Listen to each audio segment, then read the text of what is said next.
Am aici o baterie de 26 de volți, 27 că încărcată bine, și vreau să o transform într-o baterie de 36 de volți pentru bicicletă.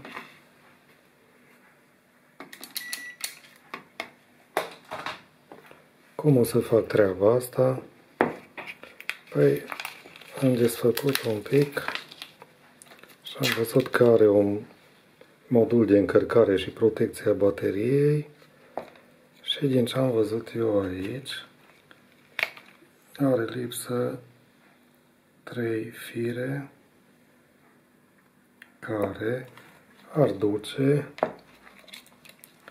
la încă 3 perechi de baterii, în sensul că bateria asta are o pereche, 2, 3, 4, 5, 6, 7, ar mai avea nevoie de încă 3 perechi de baterii ca să ajungă la o tensiune de 3,7 volți de cât sunt bateriile astea, ori 10 perechi, adică la 37 de volți. Modulul de încărcare și protecție a bateriilor de litiu, modulul ăsta îi de tipul 10S2P, adică să folosesc 10 perechi de baterii legate în serie și modulele astea se pot folosi și pentru baterii de mai puțin voltaj, adică tot tăiați câte o sârmuliță de aici și automat tăind o sârmă dispare o pereche de baterie. Dacă mai tăiem încă o sârmă, mai dispare o pereche. Și calculați tensiunea în funcție de dacă la 10 perechi de baterii legate în serie sunt 37 de volți, la 5 perechi de baterii sunt 37 împărțit la 2. Și atunci lăsați numai 5 perechi de baterii și obțineți tensiunea respectivă. Cum o să fac treaba asta? Înainte să vă povestesc un pic, ăsta scoate 37 de volți, dar mai găsiți baterii de 42 de volți, în sensul că bateriile astea de litiu numărul 18650 sunt de două tipuri, de 3,7 volți și de 4,2 volți. Modulele astea, în principiu, de încărcare și protecție, merg așa, sunt făcute să meargă și cu baterii de 4,2 și cu baterii de 3,7 volți. O să mai lipesc 3 sârmulițe. O să le lipesc aici și o să fac legătura pe bateriile respective. O să vă arăt imediat. După ce fac lipiturile, o să vă arăt cum fac conexiunile.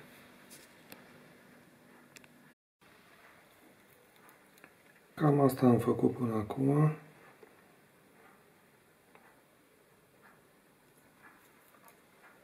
Deci cele 3 fire tăiate din fabrică, eu le-am prelungit ca să le pot conecta la alte 3 perechi de baterii. Am pus și niște pastă de silicon și am lipit tot câte 2 baterii.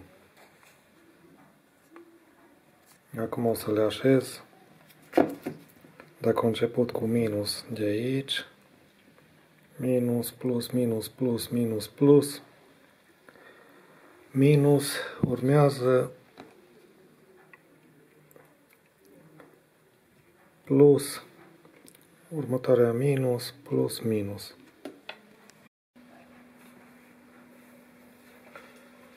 Să măsurăm să vedem cât scoate.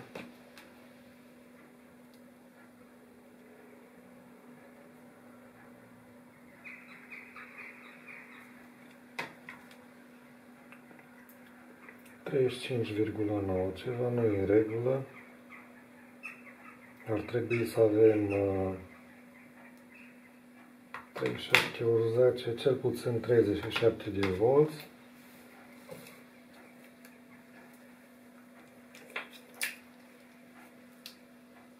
Dacă mă uit mai bine la treaba asta, asta nu e 10S. Cred că e numai 7S. În sensul că, deși are conexiuni pentru 10S,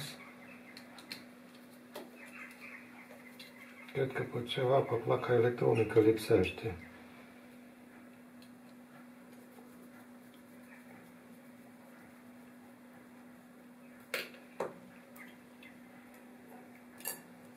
Da.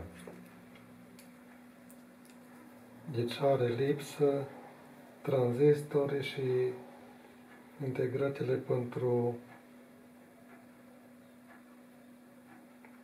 8S, 9S și 10S. Are doar cele pentru de la 1 la 7S. Bun, în situația asta nu modific nimic, dar sunt nevoit să cumpăr un BMS 10S 2P și să-l înlocuiesc pe ăsta, ca să fac baterie de 36 de volți. Hai să fac și o măsurătoare.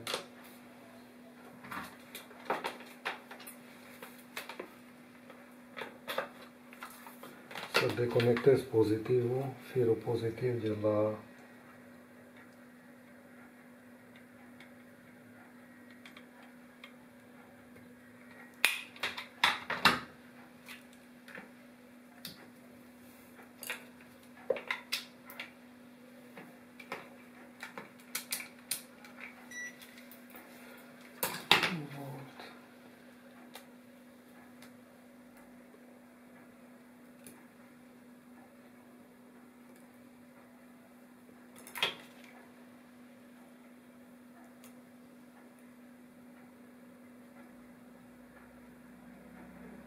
da, 38 de volți. Atât ar trebui să aibă la baterii de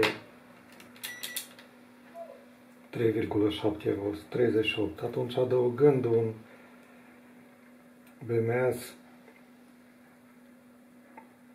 10P, totul ar trebui să funcționeze. Voi cumpăra unul nou și îl voi înlocui. Mulțumesc!